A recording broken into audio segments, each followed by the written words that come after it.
Ito na naman, may kaulaluan na naman ginagawa itong dalawang mambabatas natin, ha? Don't if si Kiko Paghilinan at si Bam Aquino. Alam nyo, si Bam Aquino, dapat dito tayo bumili ng mga timba kung saan natin iupunin ang tubig baha.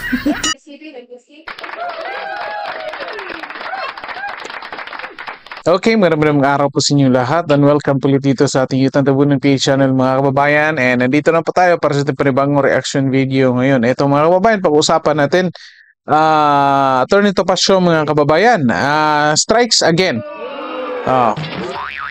Attorney Topacio strikes again mga kababayan. Binanatan si Bam Aquino at tatlo ito. Apat pala, sorry. Binanatan si Bam, si Kiko, si Risa Hontiveros, at si former Justice Antonio Carpio mga kababayan. Bakit? Kasi ito patungkol pa rin sa impeachment mga kababayan ni Vice President Sara Duterte. Okay, so bago natin umpisan ito mga kababayan, linawin lang natin ito ha. Kung titingnan niyo mga nangyayari ngayon sa politika mga kababayan, nawawala na sa eksena si VP Sara. Bakit? Ngayon, ang pinag-usapan ngayon pagkatapos ng SONA ay tungkol sa korupsyon. Di ba? At ano ang binabato nila kay VP Sara? Dahil daw sa confidential funds, kinurakot daw ni VP Sara. Anyet, ngayon, nawawala si VP Sara. Kasi mga kababayan, simple lang explanation dyan. Ang totoong nangyari dyan, lalo na sa confidential funds si VP Sara, ay ginamit talaga yan sa mabuti. Natatakot lang itong mga congressmen. Kasi kung sakaling magkataon, si VP Sara maging presidente, disgrasya itong mga kongresista mga kababayan. Alam na ni VP Sara kung ano ang mga ginagawa ng mga kongresista. Kaya ayaw na ayaw talaga nila na si VP Sara ay makaupo ng kahit na anong posisyon. Okay? Kaya gusto talaga nilang ipagpatuloy. Ganito din ang nakikita ko kay Bam at Kiko Pangilinan mga kababayan.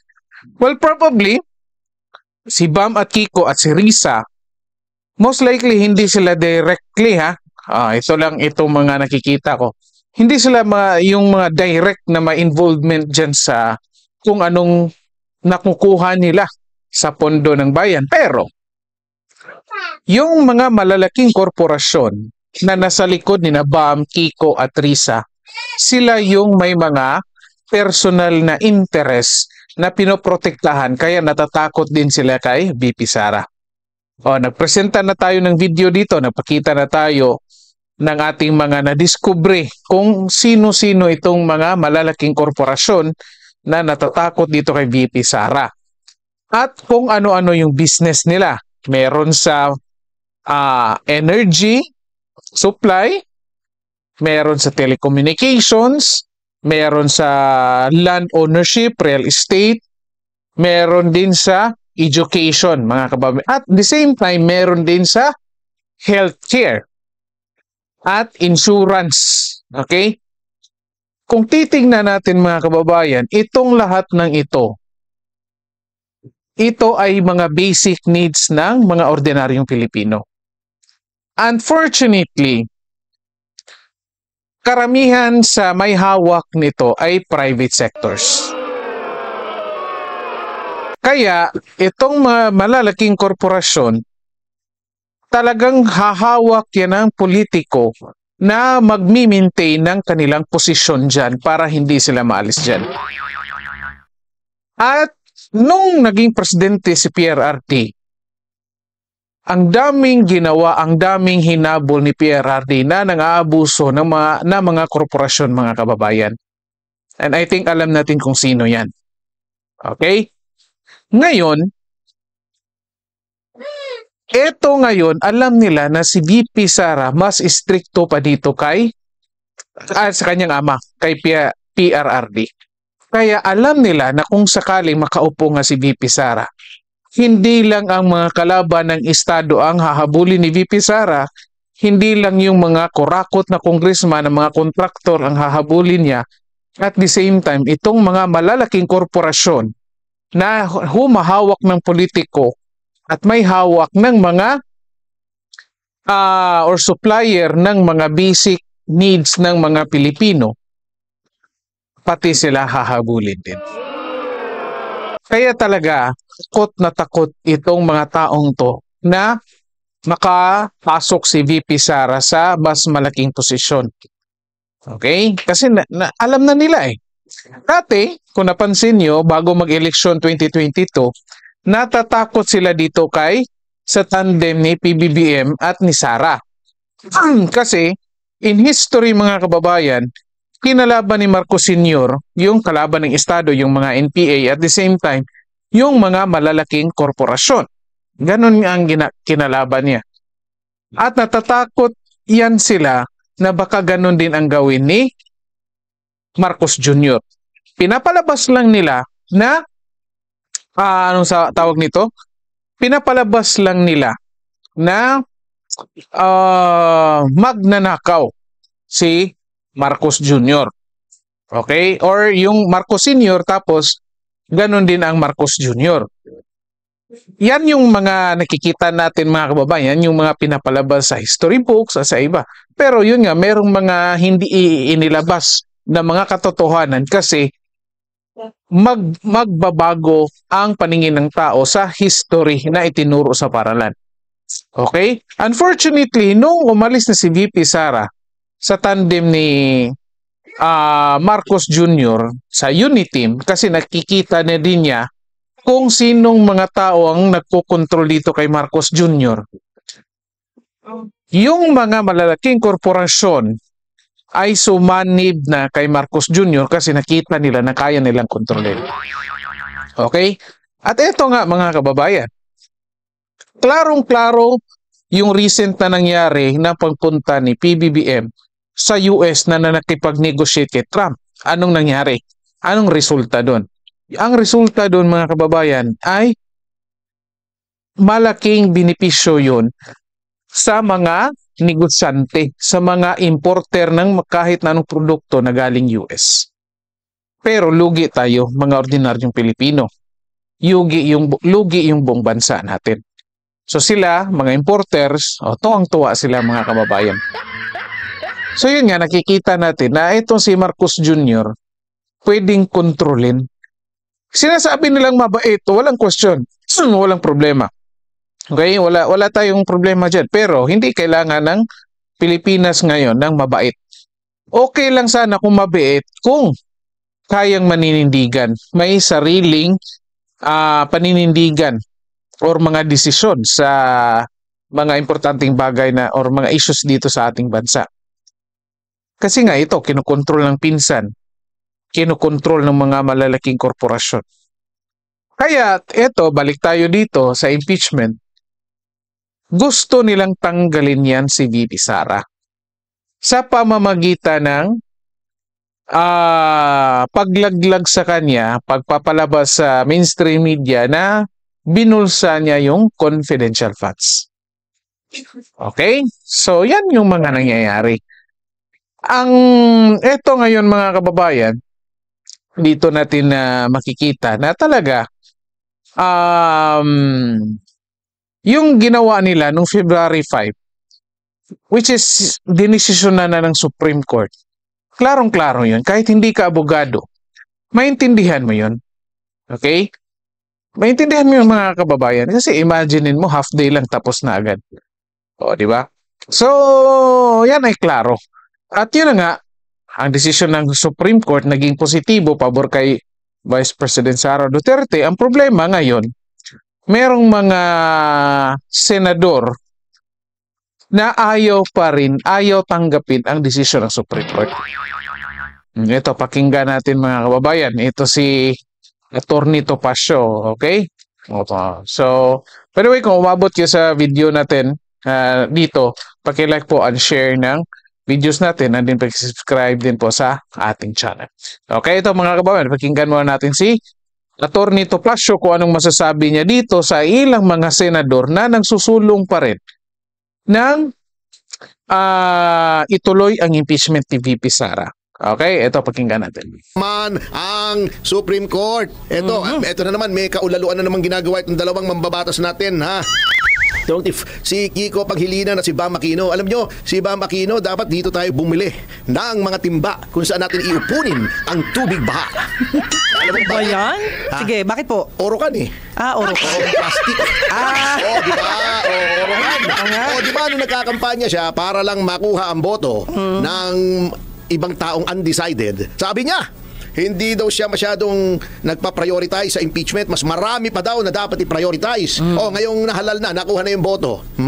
Bumaliktad na. Dinala na siya ng INC na anti-impeachment. Bumaliktad na. Wala nang sinasabi ngayon, wala nang bukang bibig, kundi impeachment. Walang word of honor yan. Wala, mahirap talaga magtiwala sa isang Aquino. Natatandaan nyo yung ginawa ni Cory Aquino kay Doy Laurel. Yung mga usapan nila, tinalikuran. Pause muna natin sila mga kababayan. Yan ang klaro-klaro. Dalawa yan mga kababayan na sabi ko na nga sa inyo sa ilang videos natin. Yung si Bam at si Kiko nung kampanya, hindi mo maririnig na magsasalita tungkol sa impeachment. Kung tatanungin nga, sasabihin nila magiging patas, titignan yung ebidensya, hindi sila magsasabi, sige, pro kami or antay kasi nga nagiging safe. Diba? At ayan na nga, nung huling eleksyon na endorso ng INC, kasi ang INC, natatandaan ninyo, yung INC mismo, ayaw nila ng impeachment kasi cause of division yan.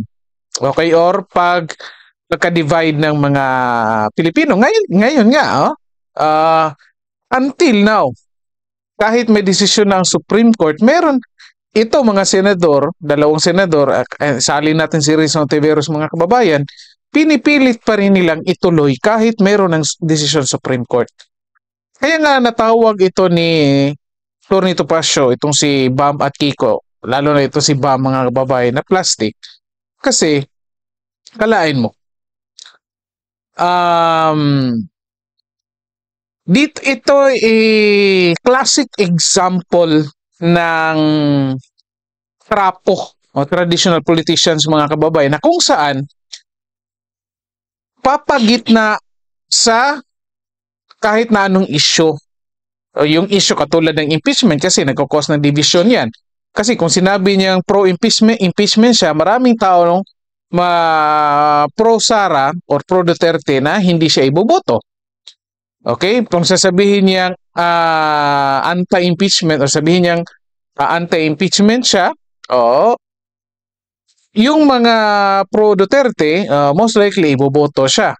So kaya sinasabi niya, magiging patas siya. Hindi niya priority yung impeachment. Pero ngayon mga kababayan, lumalabas ang tunay na kulay. Nakalain mo, sa dinami-dami ng problema, sa dinami-dami ng issues, kinampanya mo pa, sinasabi mo pa na priority mo yung education ng bansa. Anyat ngayon, nagkakaroon ka na ng chance para ayusin ang education ng bansa, yet priority mo ay impeachment.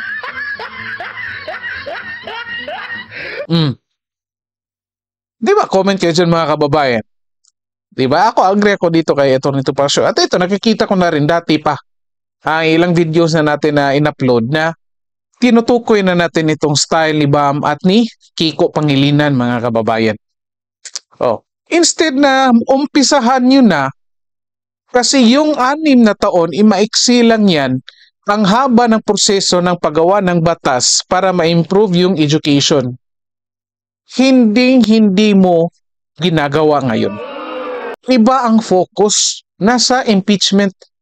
Pwede namang maghintay ang impeachment mga kababayan kasi pwede namang i-file yan February 2026. Diba? Instead na, sige, since may decision na itong Supreme Court, pagpaliban muna natin yan. Focus muna tayo sa kung anong kinampanya natin, which is, kay Bam, education, kay Kiko, agriculture. Ewan ko lang kung, kasi sinasabi ni Kiko, farmer daw siya. Ewan ko kung anong plano niya sa agriculture ngayon, mga kababayan. Tingnan lang natin, obserbahan, bantayan natin ito. Pero ito ngayon si Bam Aquino mga kababayan. Kasi unfortunately, I think na-discuss ko na rin ito sa um, nakafocus ngayon si Bam Aquino, mga kababayan. Sinusulong talaga niya yan. In fact, hindi nga siya original yan sa free education. Nag-credit grabbing lang siya dyan, mga kababayan. Pero sige, kasi balikan ninyo yung 2013, mga kababayan. Nag-implement ng K-12. Nag-implement ng K-12. Ano nangyari? Di ba immediate yun? 2013, pagkaupo ka agad, like 3 years after maupo si Pinoy, nag-implement ka agad sila ng K-12. Bakit? Well, pinapalabas nila na kailangan natin makipag-level doon sa ibang bansa na may K-12 na. Kasi para kapag pumunta tayo ng ibang bansa, the same level na. Pero unfortunately, mga kababayan, more than 10 years na itong K-12 natin or magti-10 years na itong K-12 natin. Ang reklamo ng karamihan sa atin, kapag pumunta sila sa ibang bansa, kahit may K-12 na tayo, hindi pa rin level. Bakit? Walang plano itong K-12, mga kababayan. Isang panloloko ang lahat. Sinasabi, pag may K-12 na, 2 years na lang yung kolehiyo. Anong nangyari? 4 years pa rin. Sinasabi pag may K-12 ready na for employment yung mga bata or mga tapos ng K-12. Pwede siguro, pero hindi skills ang na-develop, mga kababayan. Okay? Pwede naman niya magtrabaho pero hindi mo ma-expect na skills yung focus nila. Ano ang nasa likod dyan? Ano ang nalalaman ko na nasa likod ng sinasabi nilang K-12? Ang ganito yung nasa likod dyan. Okay, kung balikan ninyo yung batas ng K-12. Tignan ninyo kung sino ang mga authors dyan. At balikan ninyo yung time na yan, ano ang partido nila. Matatandaan ninyo, karamihan dyan ay nasa Liberal Party. Bakit? Kasi mga kababayan, merong malalaking korporasyon may hawak ng mga eskwelahan or mga universities or nagpapatakbo ng mga eskwelahan, colleges at universities. So ano nangyari? Pag-implement ng K-12, ang laking problema ng classrooms, mga kababayan, kasi isipin mo pagkatapos ng 4th year high school, hindi ka pa mag-proceed ng college. Unfortunately, number 1 ng problema, classrooms. Pangalawa, teachers. So, anong solusyon? Anong solusyon dito? Ito yung nakikitang advantage ng mga malalaking corporation na may hawak ng paralan at kolehiyo or universities. Ito lang Ito lang yung mga connect the dots natin, mga kababayan. Sinuggest nila yan, nag-implementa yung gobyerno na para ma-address itong problema sa classrooms at teachers. Sa private schools, ipapadala yung magiging junior high at senior high. Ay, mali. Tuloy, sorry. At anong mangyayari? Ang reklamo ng mga magulang hindi nila kayang magbayad sa private school. Kasi nga, dagdag bayarin yan kasi instead na mag-college na at sa state university mag-aaral, papasok pa niya junior high at senior high na kung saan doon pa sa private schools. So anong ginawa ng gobyerno? Ang ginawa ng gobyerno, sinubsidize yung pangbayad sa eskwelahan. So ibig sabihin, doon sa private school, mag-aaral, ang magbabayad pa rin ay yung gobyerno. So paano naging advantage sa mga malalaking corporation ito, mga kababayan? Guaranteed sila ng bayad galing sa gobyerno. Guaranteed sila. Instead na yung iba, na lalo na yung mahihirapang magbayad, mag-promissory note, sila dito kapag gobyerno yung magbabayad, through voucher program, guaranteed sila ng bayad. Guaranteed pa sila ng estudyante. Kasi hindi talaga kaya i-cater ng mga public schools yung mga mag-aaral na matatapos na ng 4th year high school at papasok na ng junior high. Yun nga, problema sa classroom at teachers. So, kinater ng private schools. Doon, tuwang-tuwa ang mga malalaking corporation na nagpapatakbo ng mga paaralan, mga kababayan. Kaya, hinahawakan talaga nila ito. Dito ko nakikita, mga kababayan, kung bakit atat na atat si Bam na or proud na proud siya dyan sa kanyang free education, mga kababayan. Well, anyway, naging win-win solution nga naman, both parties, sa ordinaryong Pilipino at sa mga doon sa mga private schools. Pero tingnan natin, mga kababayan, kung anong produkto ang naigagawa. Kasi ang nangyayari, yun nga, mayroong mga go students at the same time, yung mga private schools ginawang anong tawag nito? Factory of graduates lamang. Wala silang pakialam sa quality. Basta sa kanila, mapatapos nila yan, kuha sila ng bayad galing sa gobyerno. Kaya, etong lahat, mga kababayan, na alam na ni VP Sara ito. Nung DepEd Secretary si VP Sara, siya mismo ayaw niya ng K-12. Pero of course, hindi niya sinabing aalisin niya. Sinabi niyang i-improve niya. Kasi para naman, win-win solution talaga. Na meaning, kung anong kailangan ng mga estudyante ng mga skills or knowledge, yun talaga makukuha nila kahit doon pa sila sa private schools at hindi lang libreng diploma. Okay? Kaya nga natatakot ito, mga kababayan. Ito, tingnan ninyo. Di ba? Nagkabukingan na ngayon. Ni pangalan ni VP Sara nawawala sa eksena, mga kababayan. Kasi, in the first place, ang korupsyon, mga kababayan, nangyayari talaga dyan sa Congress. At ito ngayon, ito si Senator Bam, Senator Kiko, Risa Hontiveros, walang ibang bukang bibig, kundi yung impeachment pa rin, mga kababayan. Di ba? Instead nga pagtuunan ng pansin kung sino-sino yung mga kongresista na nag-insert ng budget sa DepEd.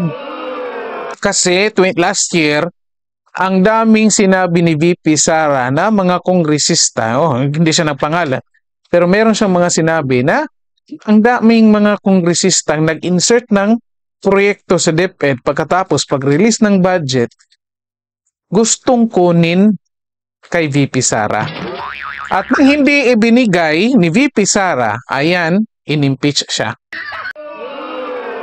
Ito, anong masasabi dito na Atty. Topacio kay Justice Carpio? Pakinggan natin, mga kababayan. Patulad ni Risa, Tito Soto na bakit ito pinahimasukan nakalagay doon sa konstitusyon. Ito po, napakasimple ng gagawin kong explanasyon kasi baka hindi abot ng utak ng iba. Hindi naman sa insulto ko si Risa, pero gano'n na nga. Ay, ito po. Oo. Ang konstitusyon ang nagbibigay sa Senado ng sole power to hear and decide impeachment cases. Tama! Yun.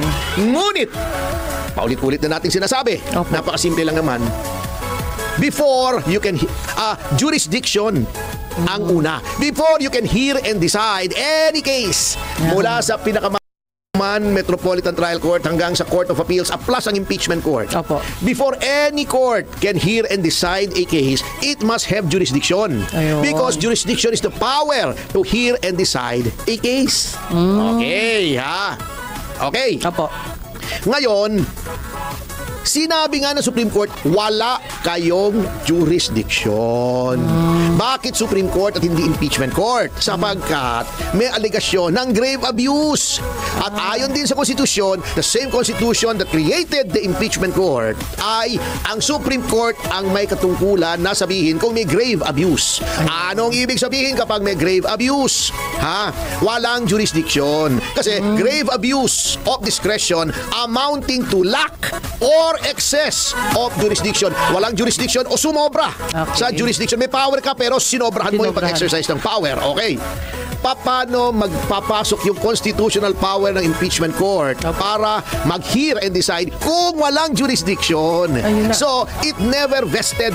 The power to hear and decide never vested in the impeachment court in the first place kasi may 1-year ban nga among other things. Okay. Yun po yun, Miss Ontiveros. Magtanong po kayo sa abogado kasi ang problema, ang pinagtatanungan yung abogado, yung may confirmation bias.